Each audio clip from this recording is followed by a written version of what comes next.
Welcome back to Final Fantasy XIV, where we're currently standing in Old Charlian to do a questline that unlocks after you finish the main story of Endwalker. It begins with a bespectacled tactician, a heartless hypothesis.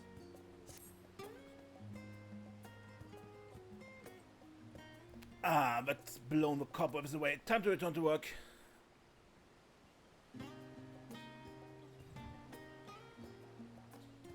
Goodness me, look who it is. How incredibly serendipitous that I would run into you of all people. I was part of a team which designed the Ragnarok, you see, and we've recently begun the process of combing through the vessel's flight log data. The primary objective of your journey to Ultima Thule was to save our star and countless others, of course, but it also provided us with an invaluable trove of information, records of places and events we could only dream of. Your safe return gave us much to be thankful for. As it so happens, one of the things we pulled from the log was a transmission of unknown origin, something the ship must have intercepted during its flight.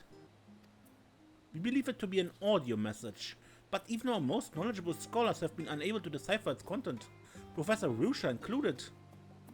For a while then, it seemed we must accept defeat, but today may be the day that we finally solve that mystery. If you are so inclined, would you care to come along to Farmazane?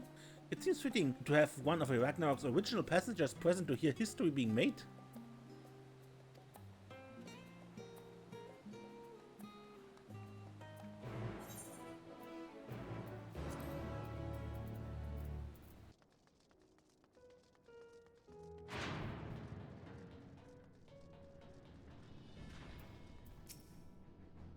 There you are. This is where we're to meet the engineers from Garland Ironworks who, I'm told, potentially hold the key to unlocking our mystery transmission. We should be along at any moment.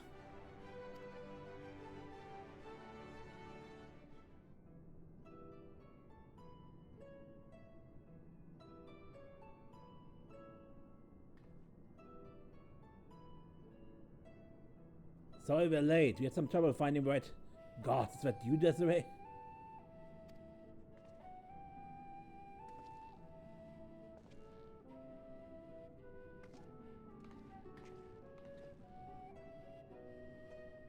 Yes, woman herself. I went into her at the harbor and thought if anyone deserved to hear this message deciphered, it was Desiree Klingmore.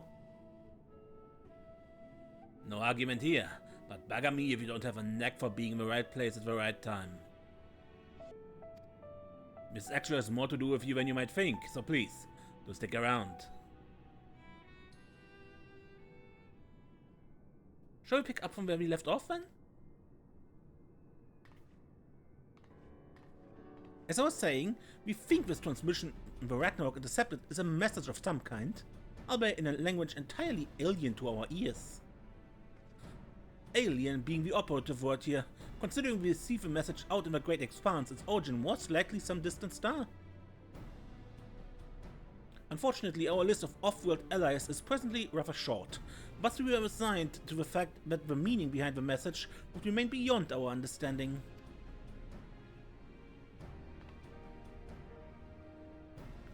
One of my colleagues, however, refused to give up. She remembered the Ironworks engineers who had been so helpful in the construction of the Ragnarok, and turned to them for insight into our seemingly impossible problem. Do you know what Wedge said when he heard what was going on? We should have Omega listen to it. I bet it can tell us what the message means. Not the Omega you beat in the Rift, of course. He's talking about the toy that truddles around with Alpha. The little model we made.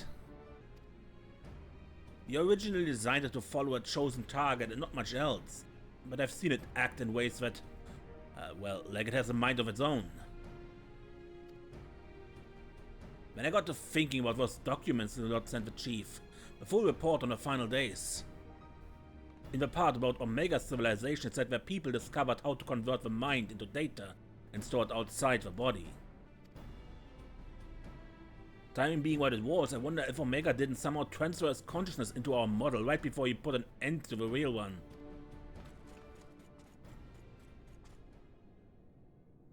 So, in an effort to get to the bottom of that, as well as to take a crack at this indecipherable message, we decided to make some modifications. With help from Labyrinthos' technicians, we've upgraded our toy Omega with a fully functional vocalization module. We played the transmission for Omega, and I think it's ready to share. Hi, Alpha. Omega? Are you in there, Omega?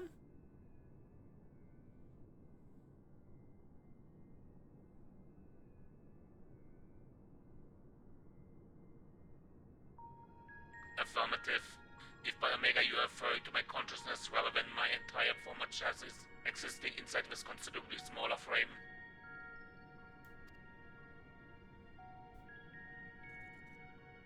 Prediction. You will formulate several misconceptions. These I shall preemptively dismiss based on the following facts. 1. Vocalization module aside, this chassis remains unmodified from the design constructed by the engineers Biggs and Wedge. I'll evaluate its combat capabilities on par with a mortal infant. 2. The mechanism which allowed me to perform an emergency transfer of my consciousness was installed in my previous body. With the destruction of that body, I'm rendered incapable of replicating such a feat. Should this current material form be destroyed or cease to function, all cognitive awareness or presence I possess will also be lost. Conclusion. I present no threat to you or your star, nor do my projections indicate the necessity to inflict harm. In the fraction of a moment before my annihilation in the rift, I re-examined my directives. If I'm to fulfill my purpose as an evolving construct, then I must continue my journey for improvement for so long as I exist. I must acquire this heart of yours, this strength of soul. Well, there you have it. And it's not wrong about its combat capabilities. It would be unlikely to damage itself than the thing it was trying to attack. But let's not forget the reason we brought you in the first place. What about the transmission they played for you? Could you recognize the language? Affirmative. It was transmitted in Pan-Galactic Basic. Pan-Galactic Basic? A common language in comparatively extensive usage throughout the worlds we have conquered. Which means you can finally tell us what the message said. That is a language you understand, yes? I understand it perfectly. I'm fluent in over 6 million distinct dialectical codings. My cooperation in this matter, however, is conditional. Elaboration. Your chief Sid utilizes the floor as part of his unorthodox filing system, which allowed me to scan the report on the final days. I'm aware that my home star, the one you call Alphatron, was obliterated in the aftermath of Sir and Meteon's meeting. The existence of Dynamis had not previously factored into my projections, but I now comprehend the concept in theory. What fails to compute is why the Omicrons were not immune to its effects. Dynamis should have no influence on the race which possessed no heart. And yet, Sir expressed to Meteon a desire to cease existing. Illogical.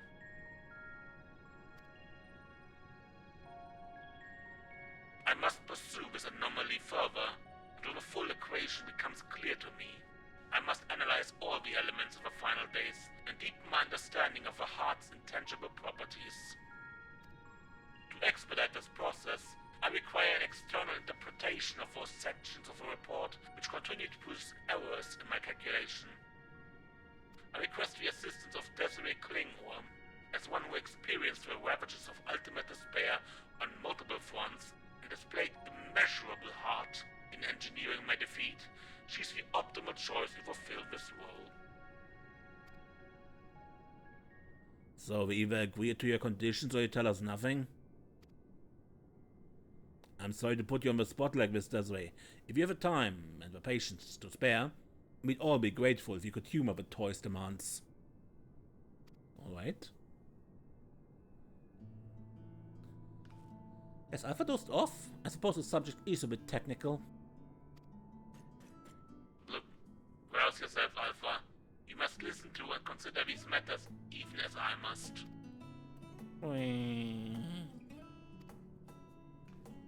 Why don't you make a trip out of it? You know, actually visit the places that has the things Omega wants to ask about. It'll make explaining stuff easier for one, also help Alpha awake and alert. Help Alpha keep awake and alert. What a remarkable development. Biggs and Wedge told me much about the encounter with Omega before we began. And now that we have the Omicron's weapon talking, there's so many questions I'm simply dying to ask. When we were first exploring our options, we did actually consider playing the transmission to the inhabitants of Ultima Thule. The problem is we would be dealing with beings recreated through dynamis. Their communication is based on emotional energy, and anything lacking that vital component would likely fail to register. That rules out a recorded message, and so we focus on resources we had to hand, never dreaming that the solution would all but fall into our lap. Omega has been outright terror to us in the past. It's almost strange how little it frightens me now. It helps that it steps inside that tiny model, of course, and that it follows Alpha around like a puppy. Most of all, I remember the Chief telling me how much it sounded like a lost child there at the end. I bet the Chief won't see this one coming. Once he gets over the shock, though, I don't think he'll want us to destroy Omega. Nero, on the other hand, he'll want to use the model for some dangerous experiment. In fact, we should put off making a report for now.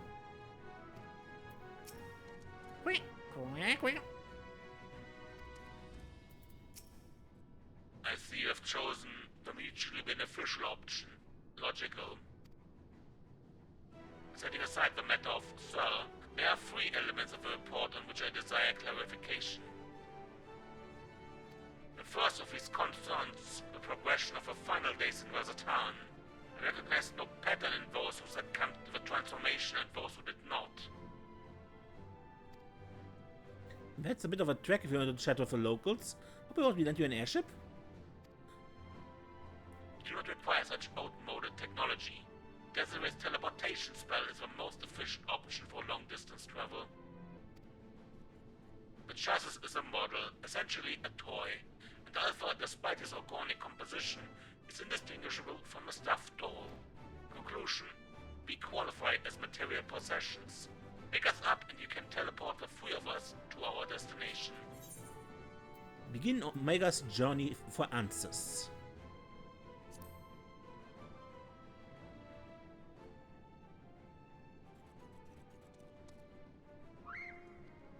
Bye.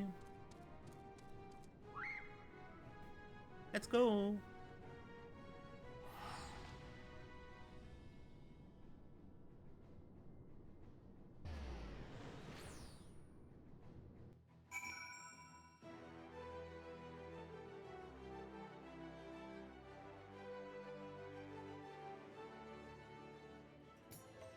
And there we are.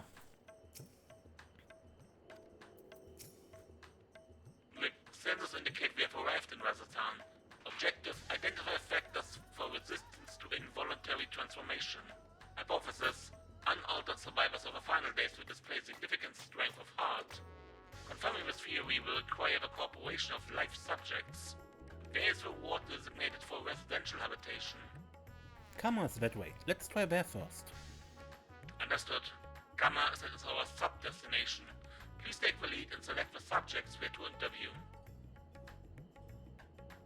Omega and Alpha are now accompanying you.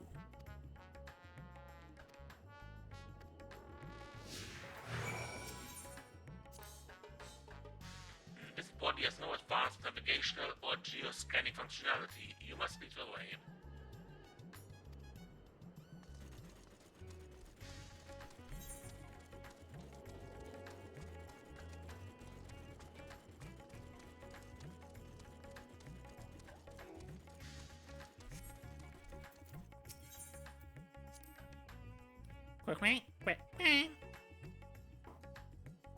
Alpha chirps enthusiastically, apparently unfazed by the prospect of climbing the stairs. Warning, please avoid stairs whenever possible. My projections indicate high risk probability for accidental slippage, leading to catastrophic structural damage. The stepped inclines also increase my energy consumption by 63%. In model terms, they tire me out. Take into account the difference in individual limb length, the design is inherently flawed. Accompanying the step height for one is an exhausting trial for another. Where to oversee the civic design of the settlement, I would construct a slope conveyor belt which enabled automatic traversal. Zero personal energy expenditure.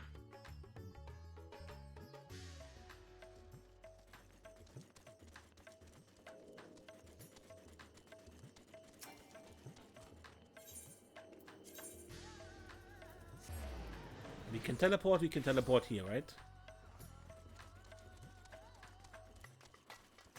A hero boy.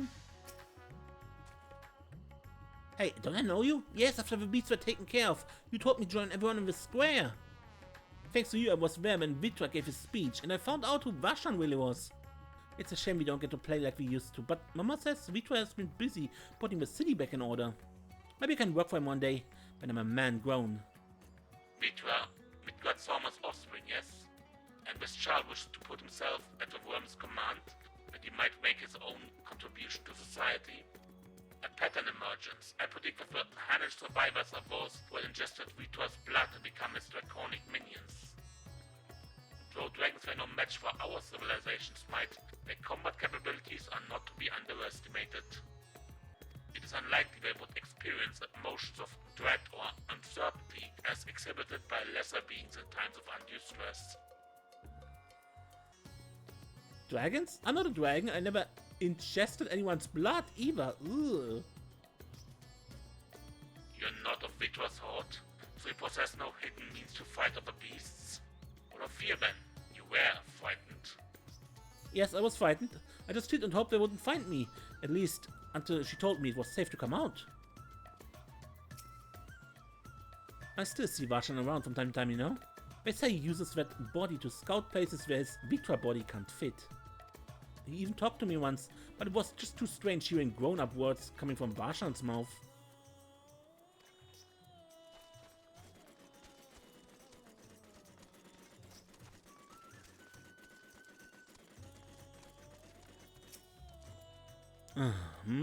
Are you a traveler? Please, if you have a moment, I could use an outsider's perspective.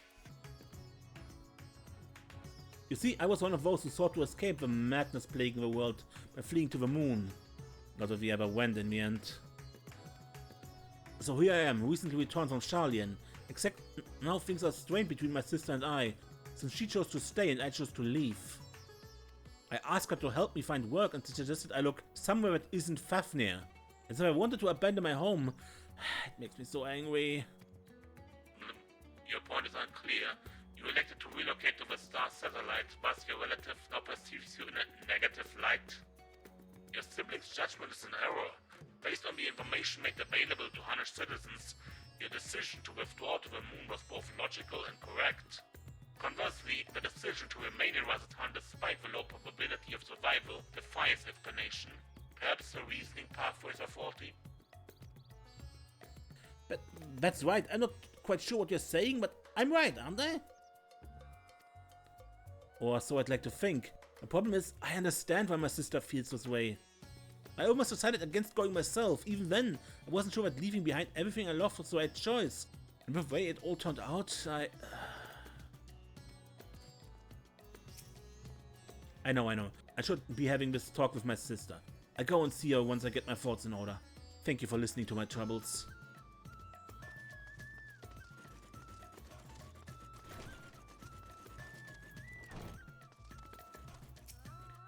Oh, hello again. You're the one who came to ask me questions about Khazal. I'm glad to see you looking well after all that unpleasantness. I remember the burning skies and hearing the screams, but truth be told, I'm still confused as to what actually happened. I only know it wasn't unusual for entire families to go missing. Many of my neighbors' houses lie empty even now. Khazal's place is one of them. He had no close relatives to speak of, and I heard that it was members of a consortium who came to remove his belongings. What a terrible thing to have to do. Terrible? Khazal's passing was recorded in the report. Clearing out his domicile and readying it for new habitation seems an appropriate reallocation of resources. Dear me, what a clever little contraption. But of course I'm not against making use of his quarters, that would be wasteful. It's simply that Kazal was always such a vigorous person, or that passion over streams, suddenly gone. I feel the same sorrow for everyone who was lost, seeing the remnants of those vibrant lives packed away in boxes. That is what I mean by terrible. Desiree, I require a moment to process this input. Let us move apart and discuss our findings. That awful end of days business almost brought an end to Kazar's consortium. It's hard anymore watching those who survived work to carry on his legacy. Maybe it's time I put aside my own grief and did something to help.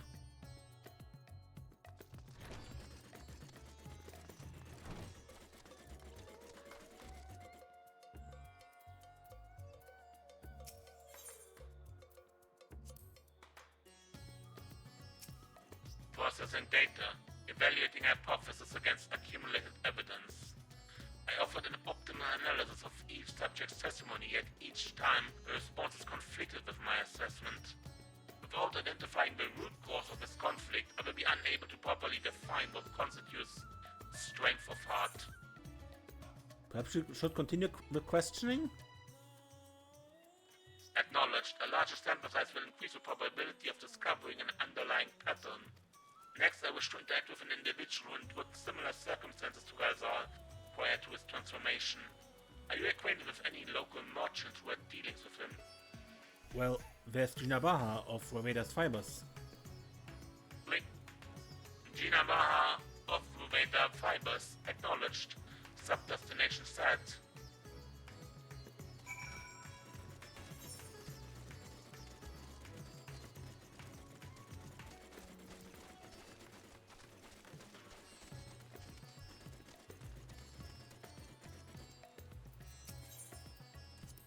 Desiree, do not proceed beyond the fence. In this body, birds of that size represent lethal, unthinking threats. I will pack my casing apart, searching for meat that does not exist. Conversely, Alpha can correctly identify my absence of nutritional content. If only would apply that intelligence toward maintaining a regular feeding schedule. Poor habits adversely affect his mobility. Are you getting fat?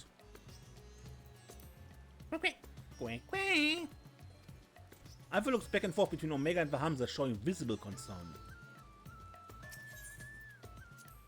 Objective, speak with what imperceptible qualities allowed him to survive that Kazal did not.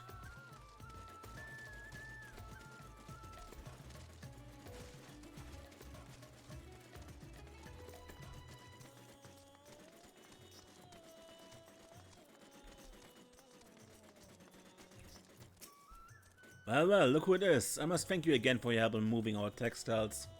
Recovering from those tragic events has been difficult, of course, but with everyone pulling together, we've managed to get things back up and running.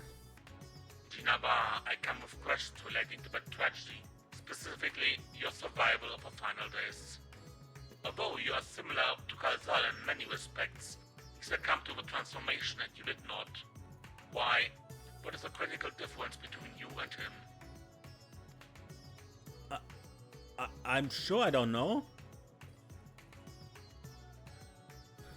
I'm not especially brave or courageous, if that's what you're asking. Perhaps being focused on protecting our workshop kept me from spinning into a panic? Still, I imagine Kazal would have been feeling that same sense of responsibility. Perhaps the weight of it all is what invited his demise? You were of the same mind, resolved to the same purpose. Yet your strength of heart, of spirit, was not equal. If merely emulating the individual is insufficient, and some other unseen factor must be involved. Not to interrupt these deep philosophical musings, but do you think I could ask you a small favor? What is it? There's a man by the name of Najwan who's been helping us out here while he gets back on his feet. I have a feeling he'd benefit from speaking with you. Leave by the eastern exit and you should find him just outside. Organize him some new inventory items. I'm still accepting Jinabaha's remarks. You are permitted to indulge his favor and seek out Najwan while I continue to process this data.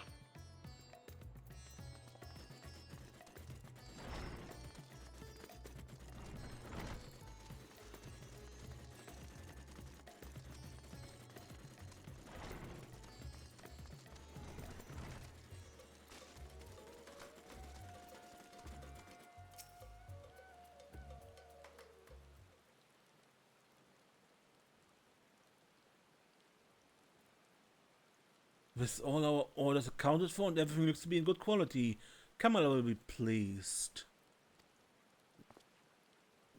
Oh. You have the signs. You are there.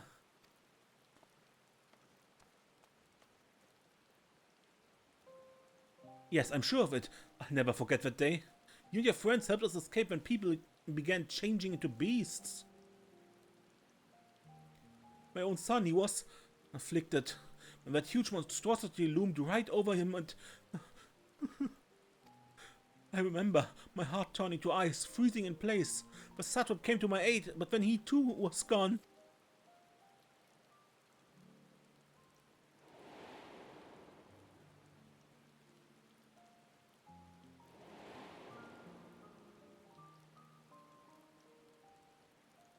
The memories run together in my mind, like flashes from a nightmare. Only the words of your comrades still ring clear. I repeated them over and over like a mantra as I fled for my life. You must run, for their sake and your own.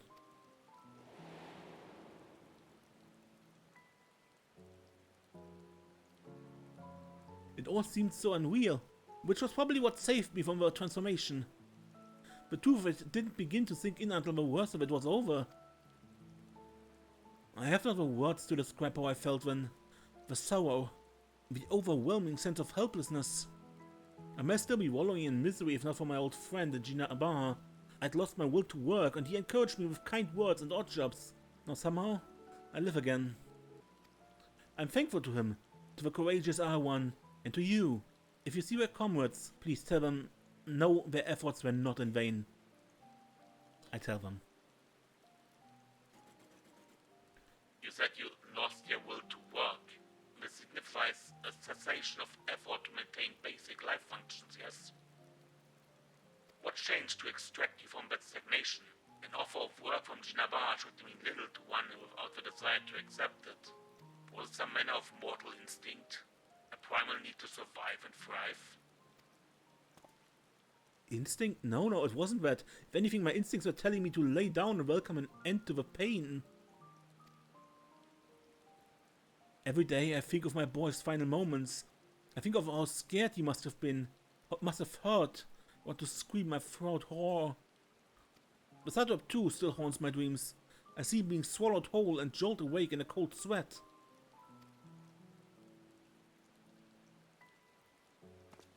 But something changed when Jinabara came to me. I looked up and saw that, even without my son or Arwan, the world around me continued to turn.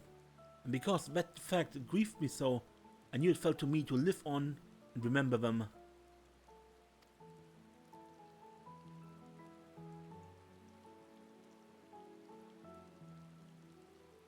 Strange, isn't it? What drives me to rise in the morning is the very sorrow which once crippled me.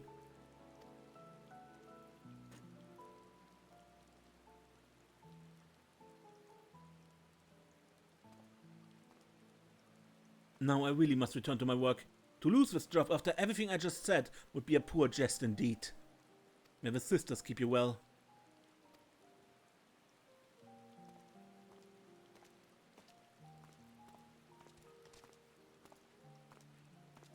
Sorrow, the emotion generated by mortals when their ideals fail to materialize. This I have observed.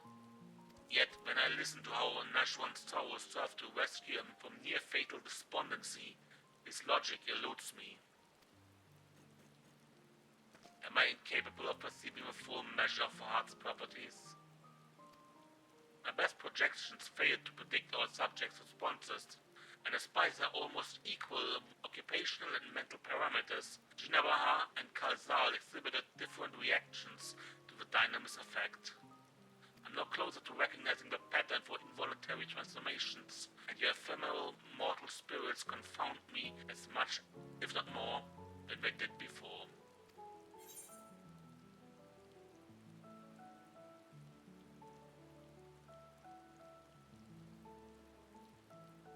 Have you considered there is no pattern to the people afflicted?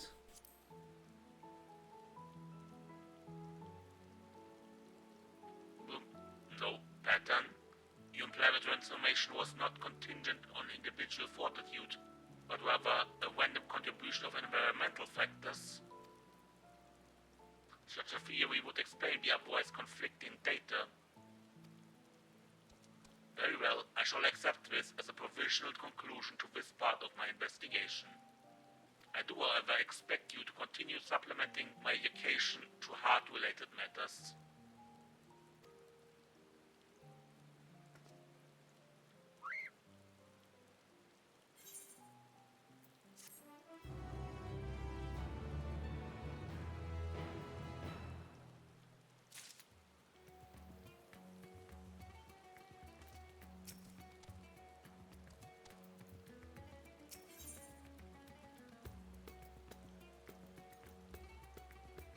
Goodbye, something I can't read. Our next destination is Camp Broken Glass. I desire elaboration on the dealings between the Isabard contingent and the citizens of Garlemald. The report described the contingent's purpose as the salvation of the local populace. Furthermore, both factions face a common enemy in the Telophoroi, but it may not immediately combine forces to their mutual benefit. This inconsistency requires close examination. Gasway, initiate teleportation.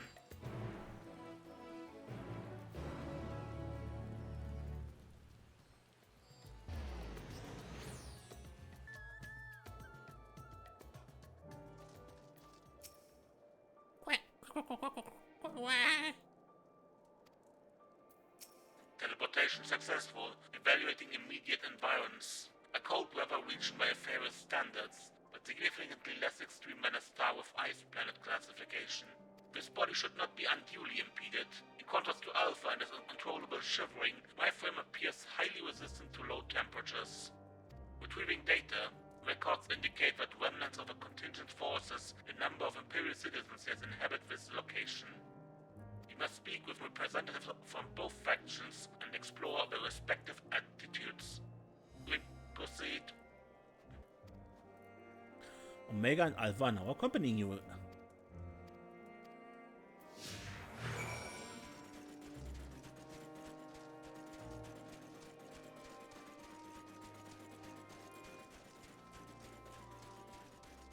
Resistance Delegate. There's the way. Come to see how things are progressing, have you? I can't speak for the overall strategy, but communication with the locals has become a damn sight easier since Julius and the soldiers stepped in to help. Oh, we still face our fair share of distrust, of course. Some folk even think we are enslaving minds with our foreign magics. We have Anima to thank for putting that idea in their heads. But all things considered, I'd say we're doing pretty well. Establishing an open dialogue was the first big step. Query, you consider this level of progress acceptable? The reality of your efforts falls far short of the ideal. If your aim is to provide efficient succor to the local populace, then absorbing their number into your command structure would be the optimal path. Oh, I wouldn't go that far. We're not looking to take over their nation. If we're to do this the right way, we need to recognize and respect each other's way of life. So while it may not be the easiest solution, I agree with a contingent slow and steady approach. I'm just happy we're saving lives. I'm Alamegan, but I was also an Imperial conscript until not so long ago. I was lucky enough to have a decent commanding officer. Many Gallians treated provincials like me like we were less than people. On the other hand, natives of Alamigo didn't think much of us either. I guess that's my roundabout way of saying I'm surprised this contingent was even formed in the first place. I feel fortunate to be a part of it.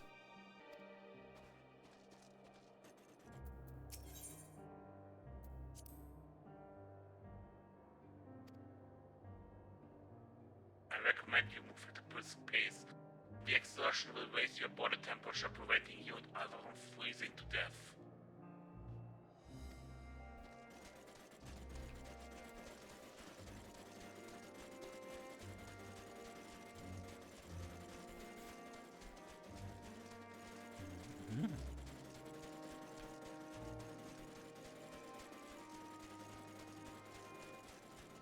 Emaciated refugee. A shadow from the past. Yes, I know you from Victor Spoils. If you come to laugh at me, the Wedge who chose to lose Lucinia and her sister rather than accept your help? The fool who ended up reliant upon your charity nonetheless? Not at all. Well, perhaps I deserve your derision, My compatriots surely scorn my failed conviction. I have shamed my people and brought dishonor upon my nation. No better than a kept beast, my prize sold for a bowl of feed. But my soul, nay, that you shall not have. I refuse your honeyed offers of a new home. This land is where I belong, and this is where I shall remain. You demonstrate opposition to the contingent's overtures. What basis do you refuse this cooperation? The data suggests to a local populace is struggling to produce the bare minimum of sustenance. Have you some secret strategy of survival, or do your orders compel you to accept your present misfortune? But must I be mocked by a Magitech toy now? No, I have no secret strategy, no binding orders, but I comport myself as any true Gaelian patriot would. Uncompromising, unbending. Blast it all. Once again, this input is unanticipated. Let's move aside and process what we have heard.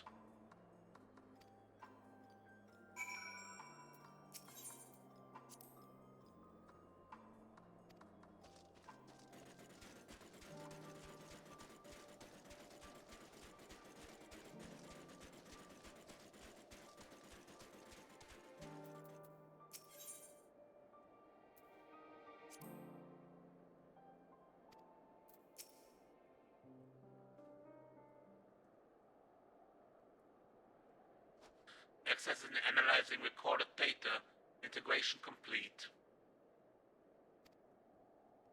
I have evaluated this most recent input, made comparisons to our discoveries in Razatan.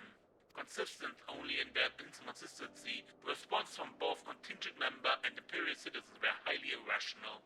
Conversely, any Omicron considering their predicament would have echoed my assessment exactly.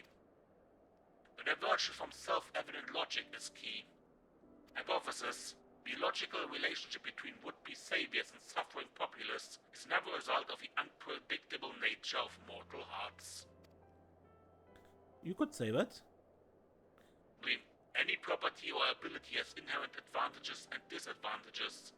It never ever encountered such a unique detriment. It appears that those who share your metaphysical capabilities are prone to complicating simple cognitive processes.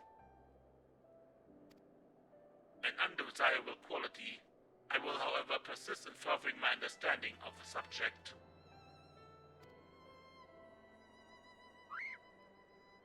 You help, Alpha. Query.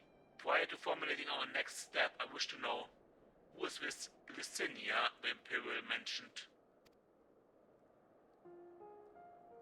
Licinia was one of the first refugees we encountered and offered our help to, but she was afraid of the magics we non-Gallians use. And so she took her sister and fled from us into the wilderness, where they got torn to shreds by beasts. Acknowledged. To summarize, insufficient data on foreign culture resulted in an inadvisable and ultimately fatal action. I witnessed such self-destructive behavior during the course of our interplanetary conquest. Overwhelmed enemy forces was voluntarily withdrawn to perilous regions, leading to a succession of inevitable losses. Tangential data request. I wish to learn about burial customs. The practice has ever seemed nonsensical, but new data suggests it arises from the same source as their cognitive complications. Take me to this Licinia's burial site. It may aid me in understand.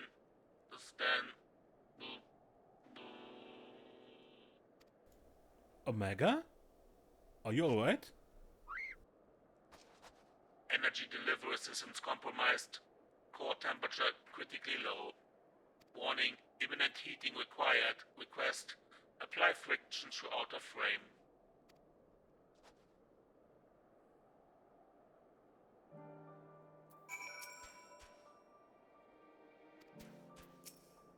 Yeah, Alpha's not happy with the cold either.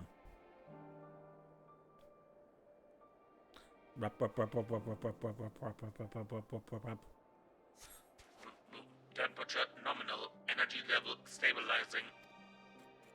The creator of this model must have experienced impaired cognitive reasoning during the design process.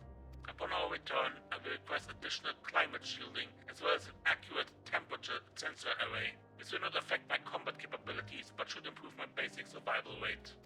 Reconfiguring a sub-destination. In which direction will we find Victor's spoils? Acknowledged. Alpha, you're to remain in close proximity, close enough to envelop me in your feathers. You're permitted to carry me on your back if you so choose.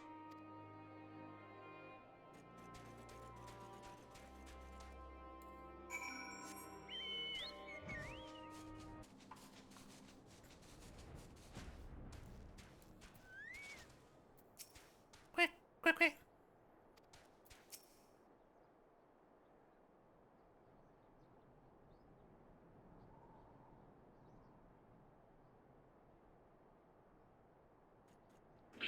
A deceptively deep snowdrift almost defeated me, but we have successfully arrived at the location you indicated. Blip, caution advised.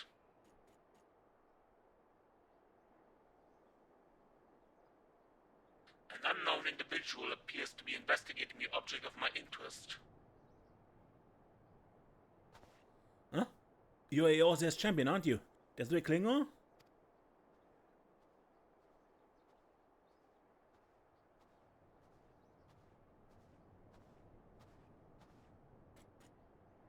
Oh, I never introduced myself, did I? I'm Banius, soldier of the 1st Legion and comrade of Iulius. Perhaps you remember me from Tertium? We spoke about collecting ceruleum and again later on after Lord Quintus had passed.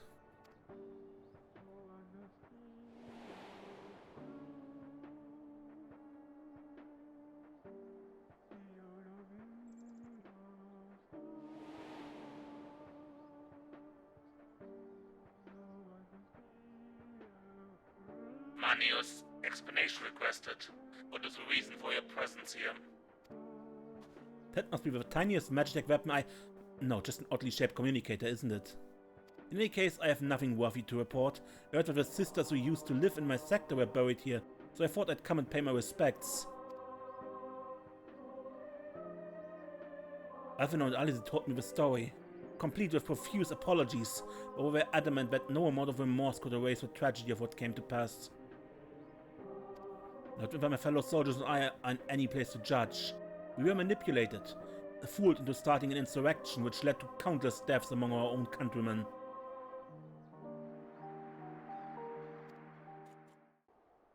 Objection. The casualties incurred for your infighting are distinct from those caused by the Isabat contingent. To restate, you are justified in seeking restitution from the contingent for causing the death of Lysina and your sister. Retaliation for damages sustained is also a logical progression.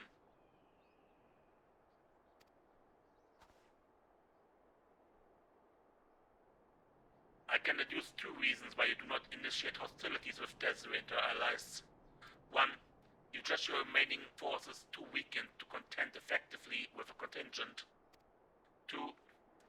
Your emotions are complicating the issue. Tell me, which of these is correct? Well, when you lay it out like that... I'm afraid my answer isn't likely to win me any medals, so would you mind keeping this to yourselves? Alright.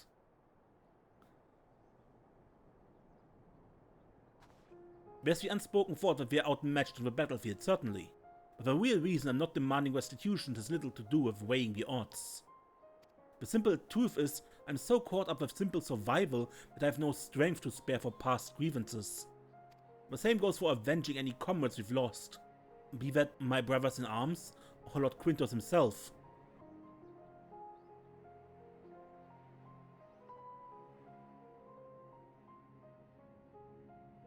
Although it seems everyone has an opinion about the matter of his passing.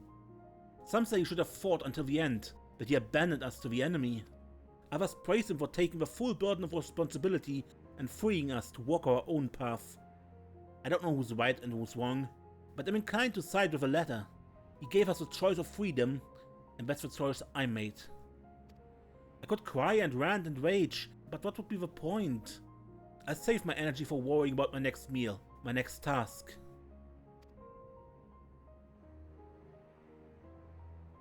I need to focus on the ones left behind, on making some kind of life for my comrades and me. And if I need to lean on the contingent to do that, then that's what I'll do. Even if the aid comes at a price, I'm willing to pay it. Even amongst your own, there are times when cooperation demands compromise. what matter that they are outsiders?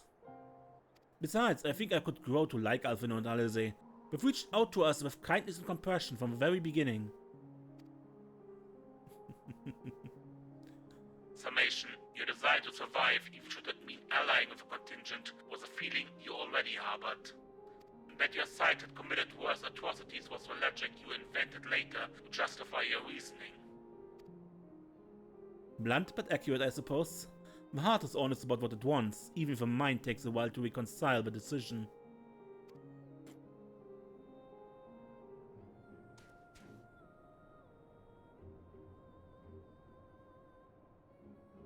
Well, that has been oddly cathartic, but I must return to my duties. There are wild beasts to cull, watchfires to light, supplies to transport. Even without an emperor, there is no rest for an imperial. Be well and stay safe.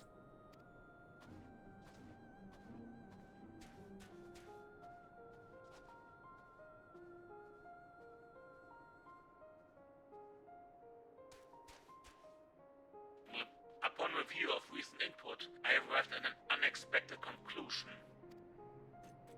I've been formulating my assessment on the premise that it was man who commanded the strength of his heart, but the data suggests the opposite is true.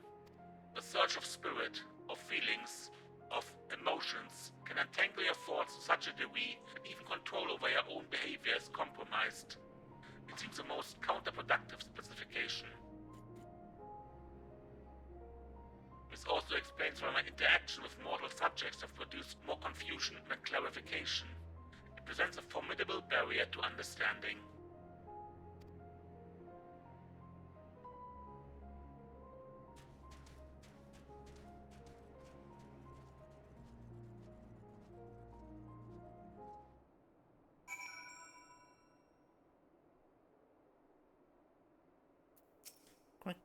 Quick. My early hypothesis has been borne out. The suboptimal operation being conducted here is the result of emotionally compromised reasoning. I'm ready to progress to my third and final query. I would learn more about those referred to as ancients. It is clear that this group was a crucial factor of our final days, but the information contained in the report was insufficient to form an overview. The logboards are creations of the ancients, but are said to maintain repositories of their knowledge. By my calculations, the base of these moon dwellers will provide the best source of additional data. Teleport us to their